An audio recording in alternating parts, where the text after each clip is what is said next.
My name is Kathy Bailey, and I work at the Middlebury Institute of International Studies in Monterey, California.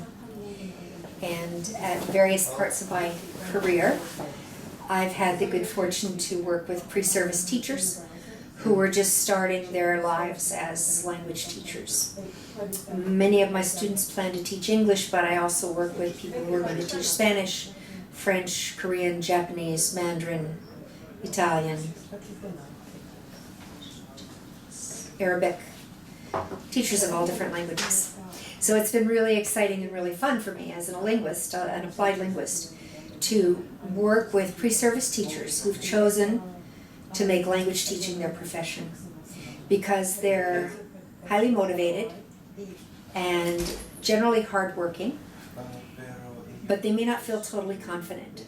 And depending on whether they've had some tutoring or teaching experience in the past, they may need some help with really practical ideas for managing time, for planning lessons, for carrying out activities, in addition to developing their confidence.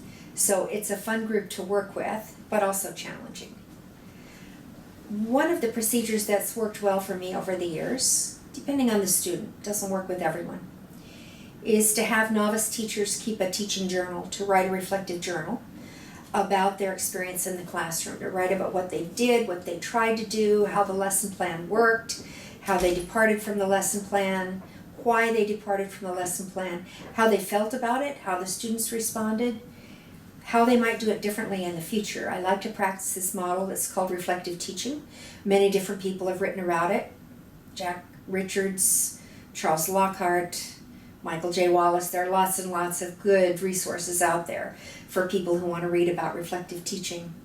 What has been my experience is that given the chance to think back on lessons they've conducted, trainees can discover their own strengths and weaknesses. They don't need to be told what needs to be improved. They can find the issues for themselves. And in my experience, not with all trainees, but with most trainees, writing a reflective journal entry after a class helps them think about what they want to do next. And it helps them think about how I can help them. They come with questions. So it's quite a different experience from supervising. I've had a lot of experience supervising as well. And what I like about working with students, with trainees' journal reflections, is that the impetus for change comes from the teacher trainees themselves, instead of from a supervisor telling them what they need to change. Of course, there's room for both in pre-service teacher development. But for me, working with teachers who've kept reflective journals about their teaching experience has been very, very, very rewarding. What advice would you give to this new teacher trainer Okay. to become a better teacher trainer?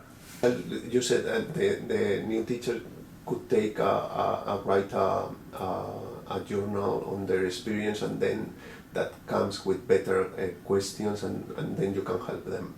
But what about the teacher trainer? Shall they write a journal as well? Are there other means that can help them to become better teacher trainers?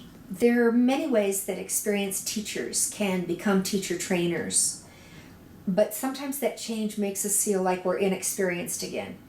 Indeed, a lot of the things we've learned about and do well as teachers can transfer to teacher training context, but there are some other things to learn as well. I think people that find themselves in this situation include, say, recent MA or recent PhD candidates, people who are teaching the practicum for the first time. Perhaps you've been assigned a mentor role in the school where you teach. Maybe you have a student teacher assigned to you and you're working as the cooperating teacher, and this trainee is working inside your classroom with you to help your students. My first advice would be to keep in mind that teacher trainees are not blank slates.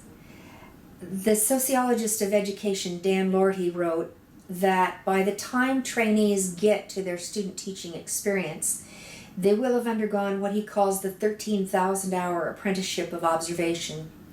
And by using that term, he means that since the time they started in kindergarten and have gone through elementary and secondary school and their bachelor's degree training and possibly some post-bachelor's degree training, teachers in training will have watched over 13,000 hours of teaching as students themselves.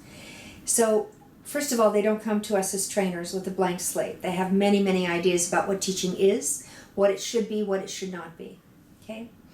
They also have what are called implicit models of teaching, such that when they start, they may teach as they were taught rather than as they were taught to teach. In other words, under the stresses of running a lesson, possibly with less than enthusiastic students, possibly with obstreperous students, we may resort to what we know implicitly rather than what we're trying to do. So I think it's important to keep that point in mind. Another thing is that trainees learn so much from modeling. So it's really, really important that we as trainers do our best teaching when they're with us and talk to them about the decisions we've made. Why did you do that activity instead of this one? Why did you prolong that activity? Why did you drop out this part of your lesson plan? Discussions like these can be really helpful for a teacher in training. And I would encourage you, if you're a novice trainer, to think about articulating the choices you make, to share the choices you make with your trainees. To me, that seems really valuable. And then I would say, of course, practice. The sooner that you can have the trainee working with you instead of observing you, even if it's just sharing bits of lesson plans, would be really great.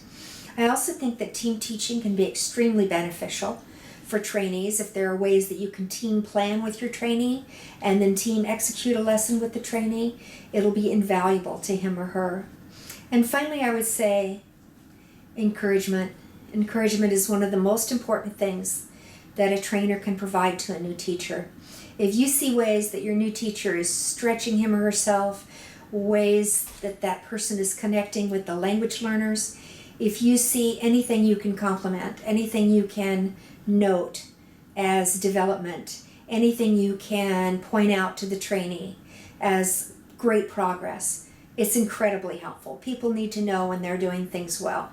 And a trainer's job includes not just pointing out the shortcomings, but pointing out and reinforcing the things that the trainee is doing well. I hope you have a great success in your new work as a trainer. Thank you very much. It's okay. Perfect.